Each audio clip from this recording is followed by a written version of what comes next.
Hitung dulu baru ngomong. Jangan ngomong dulu baru ngitung. Itu loh. Ini problem. Kenapa? Nanti akan ada rumah gratis. Lu tahu gak korbannya siapa dari omongan seperti itu? Pengembang segala macam dibatalkan pembelian, DP ditarik, banyak sekali.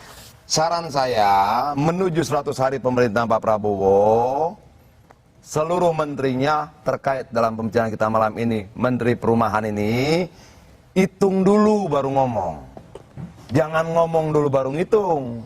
Nanti rakyat kecewa, rakyat merasa terkorbankan lagi. Termasuk misalnya siap nggak 3.700 pengusaha, pengembang perumahan rakyat ini cuma dapat 270 rumah. 200 enggak dong, 270 rumah per pengembang. Kalau dibagi rata dengan target kalian, masuk nggak hitungannya? Terkait dengan yang disampaikan Mbak tadi itu, rumah kelas apa yang mau dibangun? Jangan-jangan mereka tidak punya kemampuan membangun spek perumahan perkotaan. Itu loh. Lalu kita kasih bangun spek perkotaan, gagal lagi di desa mangkrak, di kota mangkrak. Itu loh, yang habis uang negara. Saya jawab aja biar tuntas ya. Tadi yang dikatakan betul itu concernnya. Dan Ardian juga bicara tadi, betul juga. Tapi saya ingatkan, zaman Pak Jokowi belum ada pemerintah bangun. Tidak ada orang, pemerintah tidak pernah membangun rumah 1 juta. Pemerintah memberikan relaksasi. Yes, itu adalah interest yang murah. Ini pertama kali Pak Prabowo ingin memberikan rumah kepada orang yang miskin. Tapi coba diklarifikasi. Tadi dibilang gratis, makanya sekarang untuk MBR. Jangan bicara gratis dulu. Langsung aja, Pak Bon, langsung aja Pak Bon. Ya, jadi yang mau diberikan oleh Pak Prabowo, kita harus mencari, memastikan postur kemiskinan ini. Kita belum ada postur kemiskinan nasional. Sehingga Pak Prabowo menginstruksikan ini kepada Budiman Sujatmiko.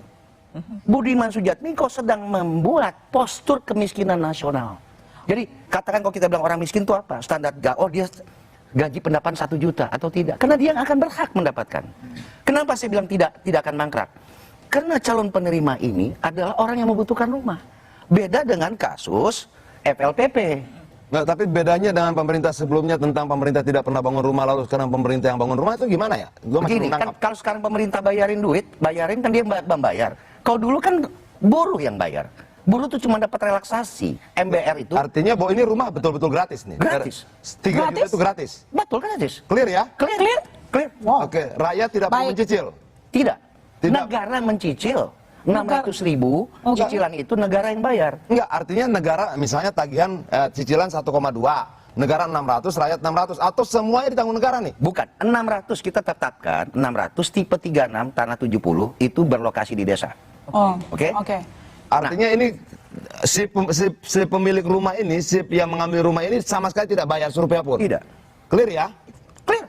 Anda sekarang rakyat harus dengar nih. Ya, harus dong. Kenapa? Dasarnya kenapa begitu? Sekarang gini, Anda aja lah. Anda nih tiap bulan terima kok 720.000 dengan kompensasi dari subsidi Petralite kok 3.000. Puluhan tahun ini. Pak Prabowo kan dari awal saya bilang dia mengangkat dari keadilan sosial, ya kan? Pintu masuknya pasal 33 ayat 3. Nah, kita punya masalah nih 25 juta. Baik. Kalau kita mau menghilangkan, menekan inflasi. Kalau kemiskinan tidak ada, inflasi, investasi masuk. Dan, tunggu dulu. Biar tahu nih cita-citanya. Kenapa harus ke desa? Ada 185 chain, supply chain kalau di dalam properti. Akan hadir industri di desa. Nah, ini grand desainnya. Desentralisasi ekonomi. Baik. Tapi dikasih yang gratis ini yang 2 juta di desa apa dengan 1 juta di kota? Yang mana? Yang mana yang gratis? 3 juta ini, ya. Yang 2 juta di desa ini gratis. 2 juta, yang 1 juta? 1 juta juga gratis. Baik. Kalau jadi begitu, 3 juta pakai cicilan itu 21,3. 3 juta gratis. Makanya aku kasih dulu waktu ke Pak Wamen. Ada 3 juta rumah, boleh. Makanya mau ngasih tapi dipotong terus ini. Jadi 3 juta rumah gratis katanya. Sementara kemarin kan ada yang mewek minta tambahan anggaran APBN. Uangnya dari mana Pak Fahri? 3 juta. Jadi begini, pertama ide atau kalimat Pak Prabowo itu sudah jadi janji dan harus ditepati dan harus dipenuhi. Dan itu kan bisa diulang-ulang seperti tadi di Kompas juga diulang. Dan karena itulah kemudian jalannya kita cari, ya. Dan pekerjaan kami di awal selain menimbang masukan-masukan dari masyarakat, kami sudah berdiskusi 3-4 kali dengan Kementerian Keuangan untuk mencari jalan dan mencari skema. Tentunya blueprint yang dilakukan atau yang diberikan oleh Satgas itu salah satu gagasan awal yang bisa kita bagi dalam berbagai versi. Termasuk debat terakhir itu, saya beranggapan bahwa di desa itu sebenarnya definisinya itu backlog kan. Backlog itu artinya antrian orang kalau dia tidak punya rumah atau rumahnya ingin diperbaiki. Kalau misalnya saya memperbaiki satu rumah, apakah itu tidak mengurangi backlog? Itu mengurangi backlog. Apakah itu tidak memenuhi janji presiden? Memenuhi janji presiden. Makanya salah satu debat yang saya usulkan, ini debat ya Pak Dian, karena ini kan dokumennya belum selesai Pak Dian. Jadi kan ini kan naskah-naskah akademik dari aturannya kan sedang kita buat. Uangnya itu nanti kalau bisa masuk APBNP Pak Dian, teman-teman di Banggar setuju itu kan kira-kira bulan Maret. Kalau untuk rakyat nggak sulit, tapi yang jadi masalah itu adalah sebenarnya kita bangun 3 juta rumah atau renovasi rumah. Makanya ntar dulu Pak Dian, ini kan kita teorinya mesti kita dudukan masing-masing. Kan tadi secara akademik backlog itu sama Pak Dian. Backlog itu memang ada backlog tidak punya rumah dan ada backlog rumahnya tidak layak.